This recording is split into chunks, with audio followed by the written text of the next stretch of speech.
I used to work as a cardiothoracic surgery PA, doing open hearts and some robotic thoracic work, just a very fun specialty. I made the difficult decision to switch to a more boring specialty of just cardiology. I've always been a very goal-oriented person. I had all these cards on my ceiling as a teenager, broken into categories. Then years later I found them, and it was crazy to see that I had achieved almost every single one of those goals. Joining me today to talk about the Monolithic Man project is Ben Mitchell. Great to have you, sir. Great to be here, Ken. Yeah, so I got 3 research questions that I'm asking every guy I interview, but before we get into that, I'd love to give you a chance to tell us about yourself, your background, your career, whatever you're comfortable sharing about your family, and of course, plug any projects that you're working on. Sure, I appreciate the opportunity. So, yes, my name is Ben Mitchell. I am married to the love of my life for 6 years now, and we have 3 boys. I'm the youngest of which is practically a newborn. So we were very excited to welcome him not that long ago. So we've got quite the buzz of energy in our home right now with 3 little boys running around, and I love every minute of it. So I work as a cardiology PA. I used to work as a cardiothoracic surgery PA, and that was certainly a very fun career. I'm just doing open hearts and some robotic thoracic work. Just a very fun specialty. I made I guess it was a fairly difficult decision less than a year ago to switch to what I at the time considered a more boring specialty of just cardiology. And so I had more time with my family, and everything's a trade-off. And this has really been this trade-off's been a real blessing. We're loving that as a family. So in terms of projects, I'm currently working on what I call the limitless leadership model. I want to help men apply in their homes based off the concept of submission. It's the idea of you or me as the leader learning to submit to Christ, just as Christ submitted to the Father. And you see that in Christ's ministry, everything that he did was a result of the Father giving him the words to speak or directing him in his actions. And so his ministry was the model of perfect submission to the Father. The Father's perfect power and influence flowed right through Christ in a tremendously beautiful and perfectly impactful way. So that's why I call it the limitless leadership model, because it takes our limited leadership. A lot of worldly models of leadership are self-reliant, in a way, self-reliant models of leadership. So I'm working on building out that model, and I want to be able to do more speaking and coaching and aiding around that. I currently have an email list of several hundred, mostly men, reading my thoughts on a weekly basis. I think part of being the hands and feet of Jesus in our homes is showing our children how great and good and mighty our God is, and teaching them the ways of God. And so I'm working on a very easy Bible lesson overview that will capture 25 to 30 events of the Bible in chronological order with a simple lesson parents can read to their kids with a coloring page that goes along with every single one. All right. So the first thing I want to do is define the Monolithic Man project. The idea is that ambition will break your family unless you put in place intentional systems that protect your presence in the home. A big caveat I want to throw out there is that this isn't Manosphere, this isn't Red Pill. I think you made a nod to that yourself. We're trying to emulate Christ's leadership with the church. Question number 1 is, how does that thesis fit into your own life? I think that's actually a very important consideration for men in general, and for me specifically. I've always been a very goal-oriented person. I think back to when I was a teenager and I had written goals. I read this study that Harvard did. It had 3 groups of people. You may know what I'm talking about, but the top 3% that actually wrote their goals down were making more money than the bottom 97% at like a 10-year post survey. And so that I really latched onto that. And it wasn't about money for me. It was just about impact. That's a metric that can be applied to really any area of life. So I've always been just very goal-oriented. I had all these cards on my ceiling as a teenager, broken into categories, personal growth, family, community, church, all these different things. I had very specific goals written on each of those cards in each of those categories. And when I moved out of the house, I kind of put those in an envelope. And years later, I found them, and it was crazy to see that I had achieved almost every single one of those goals. I've had some adjusting to do with that mindset, as a husband and a father. Example of that was when I decided I was going to grow on X. I made that decision and I went all in. As you know, it takes a fair amount of time to really pick up momentum on social media. I mean, the people who say you can do it in 10, 15 minutes a day and grow to 10,000 followers. I mean, I'm not sure what kind of Kool-Aid they're drinking. But I mean, I was spending a significant amount of time and I was picking up some good traction, but it got to the point where it was interfering with our evening routines and time at home and family life. And so that was one example where I've had to realize that personal ambition, it has to be kept in check. Sometimes we forget that we're not single anymore as fathers. And that's one of the biggest mistakes that we can make. We can't approach this as single men. We are leading marriages and families, and people depend on us. The thing I say a lot on X is that the main mission is the home. As Yeah. Christians, we have many charges. One of them is we have to remember that our home is also a mission field. That's part of the research here is that tension an accurate tension? And I think it is. Our ambition, it will break our families if we don't put in place systems that protect the home. So what tools do you use? I call them mechanisms, rules, rituals, traditions, systems, frameworks to protect your presence in the home. Yes, and it does take great intentionality for sure. So, I've had a bunch of conversations with Christopher Lynn, the systems dad on X. I love how he says you need to block in those times for rest and connection and let everything else fall around those times. Because if you don't intentionally block those in, they're going to get pushed out. First of all, the intentionality piece, my wife and I start with being intentional, and every month we write out our month in advance. So we have this 3 foot by 4 foot whiteboard calendar on our wall. And it was actually ironically given to us by a rocket scientist as a wedding gift years ago. But it's been one of the tremendous wedding gift that we've used very consistently. We love it. But just that intentionality of blocking out, this is going to be our date night. This is going to be, we've got these commitments over here. Where can we, choose some family evenings? In addition to that, we make it our goal to read a book together several evenings a week. We would love to do it every night, but that's often not realistic. Sometimes it's just a page. Sometimes we go a lot farther than that. But whether it's parenting books or marriage books, that's been tremendous. And tonight, we've decided to have a little family movie night, and so we put it on the schedule. We're going to make it happen. We don't really do a whole lot of screen time in our house, but so even that, creating a fun family movie night like that is something that takes intentionality.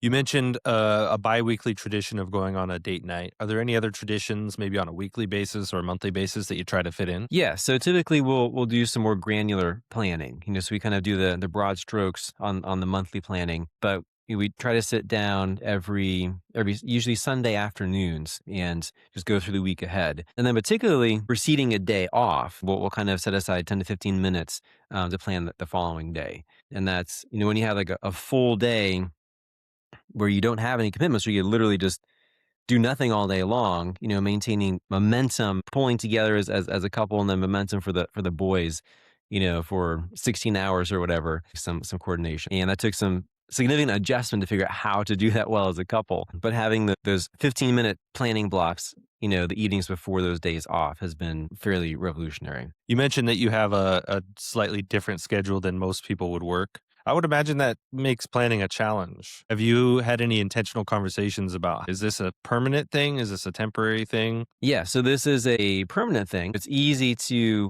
want kind of an algorithmic copy paste schedule you can just do every single day. And we kind of tried that. We tried multiple things when I went from my old job to this job. And I don't even have the same days off every week. So it's kind of on this rotating schedule. That's why we found that ritual of the evening, take 10 to 15 minutes and plan the next day, make sure we're on the same page.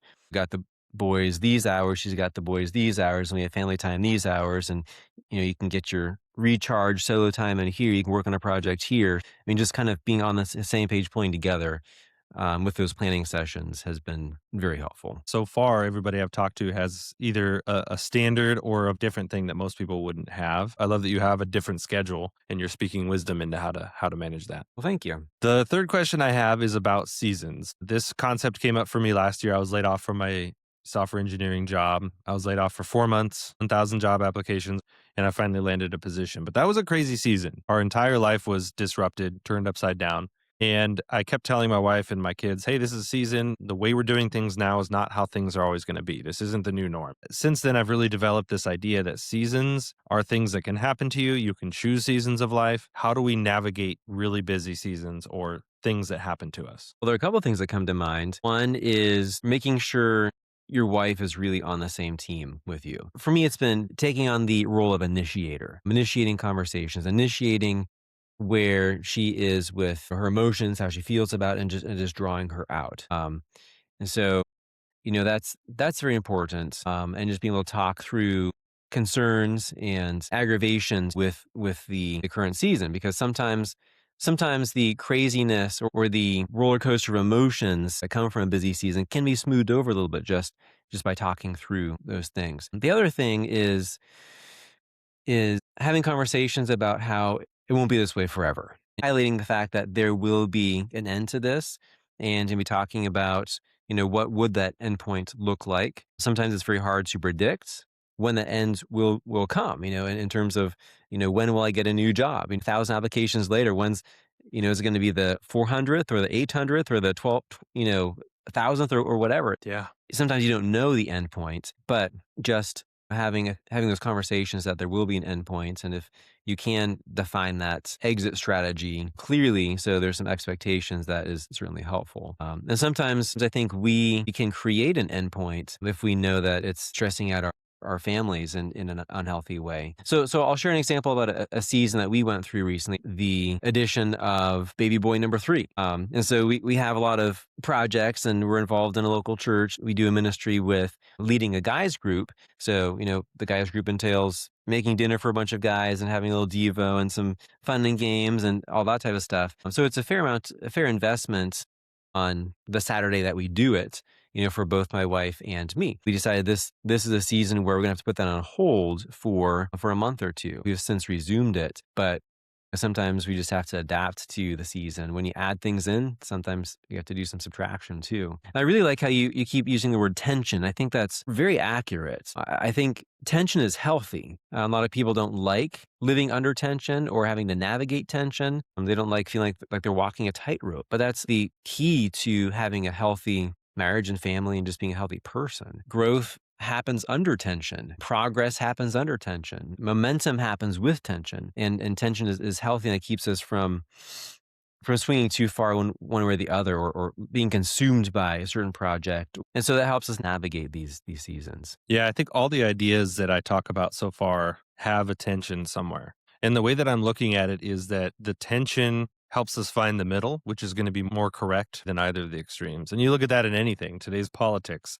a lot of Mhm. religion discussions and debates. I'm not saying that you just always find the middle ground, but in a lot of these things, what tension does is it helps you find somewhere in the middle and adjust to find the better option than just going to one of the extremes. It's the whole mindset, the whole discipline versus comfort thing. Comfort isn't the thing that we should be seeking. Extreme discipline, where we're sacrificing everything to get to something, also isn't the answer.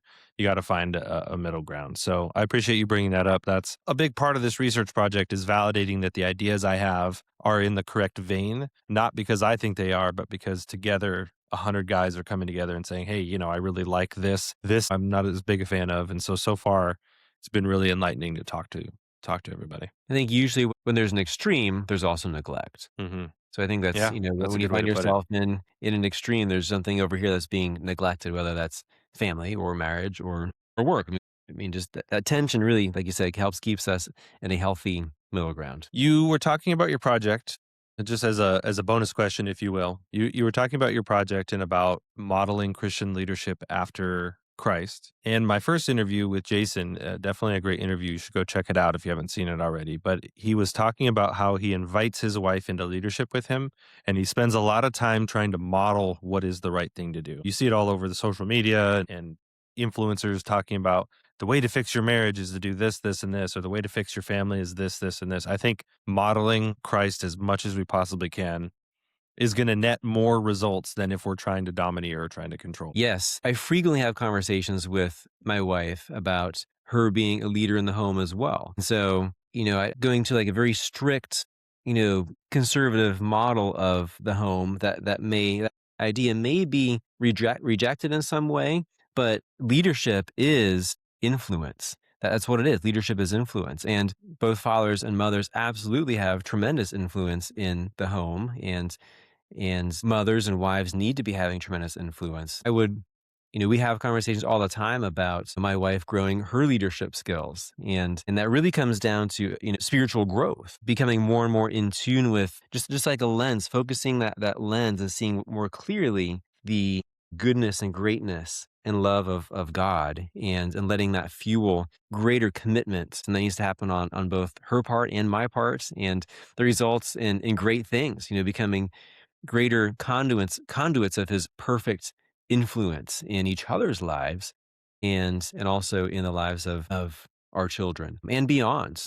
She has a young women's group that she works with as well. And so, I mean, she has these other leadership outlets, opportunities to influence for very positive ways. And so I absolutely believe that it's not just the husband's role alone to lead. I mean, both the husband and wife, the husband and father and mother are both leaders. And of course, a lot of that final say, or just the role to initiate, a lot of that is on the husband's shoulders, as taking on the greater, more sacrificial role as described in Ephesians 5. But yes, there's very much that interdependence and certainly some level of co-leadership that happens in a healthy home. There's a phrase I'm using a lot in this research, which is this idea of integrated strength. And I'm using it a couple different ways. The first is, if you're really good at something at work, are you also good at that at home? An example is communication. If you're a really good communicator at work, you should also be a really good communicator at home. But Mhm. there's another tension with integrated strengths, which is you and your spouse both have strengths. You should integrate together. You are one, and you should lead your family together based on your strengths. So, what are your thoughts on this idea of integrated strength? I'm a huge fan. There's a concept here, horses pulling together. Like the average draft horse can pull 6,000 pounds. When you put them together, they can pull 15,000 pounds. I mean, it's crazy how the numbers work. My wife complements me beautifully. I'm more of a reserved personality, and she's very bubbly and just very gifted in social settings. And that has been a tremendous blessing to me, going to social events. We're going to a hospital social event later this week. And, as a single guy, I may have been a little intimidated by by the whole idea. But it's just she really rounds me out there. And I'm very grateful for that. But also in the home, I tend to be more of the consistent person and bring more of that solid foundation of consistency that is very beneficial in our home. But she tends to be a little more fun loving and can bring these just fun, creative ideas to the family. And that's absolutely an example of 1 + 1 = 10, and being able to have conversations and be intentional, whether it's reading Proverbs at breakfast, every day, whether it's me reading it or whether it's her reading it, on days that I'm at work. We do scripture memory with our boys, or, whatever it is. I kind of help encourage some consistency, and she brings just a lot of fun ideas that just make the home, really come alive. I think that integrated strength, that synergy is beautiful and very powerful in a marriage in the home. The world tells us men and women are better off alone, that we're interchangeable, that we can be the same, and it's just not true. It's very cool to see how we can work together, we can integrate our strengths, we can become better people, our family can become stronger. So I love that you brought up those examples. That's a really great point. Thank you. All right, well, that's all I have for today. I deeply appreciate you taking the time. It's really fun. Your interview number 5. I got 95 more to go, so I appreciate your time. Absolutely. Thank you, Ken. It was a pleasure.